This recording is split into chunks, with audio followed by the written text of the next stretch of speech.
Imagine The Godfather without Marlon Brando, or the Star Wars series without Harrison Ford.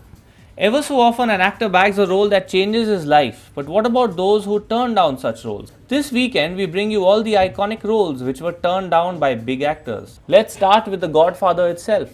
Al Pacino was never a hot favorite for playing Michael.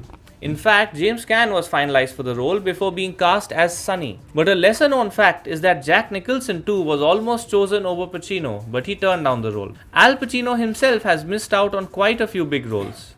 He was supposed to play the lead in Pretty Woman, but the role ultimately went to Richard Gere, and it's hard to imagine the film without him.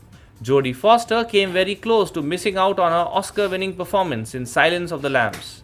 We hear that back in '91, Michelle Pfeiffer was a hot favorite contender for the role, which eventually landed in Jodie's lap. Everybody who loves Tom Hanks has seen Forrest Gump at least a few dozen times. But another actor who came very close to portraying the iconic character is John Travolta.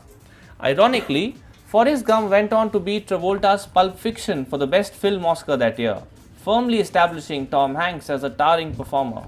Think of The Matrix and you instantly visualize a black leather jacket clad Keanu Reeves dodging bullets in slow motion.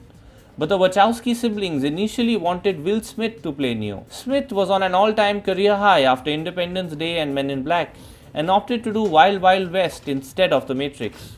The latter, of course, turned out to be a cult classic that redefined a genre, while the former was a film even Will Smith would like to forget. Harrison Ford is one very lucky guy, for he came very close to losing out on two of his most iconic characters, Han Solo and Indiana Jones. Apparently, Magnum PI star Tom Selleck was the first choice for Indiana Jones, while Christopher Walken was a prime contender for Han Solo. But somehow, Ford managed to work his way into both the roles, and thank God for that.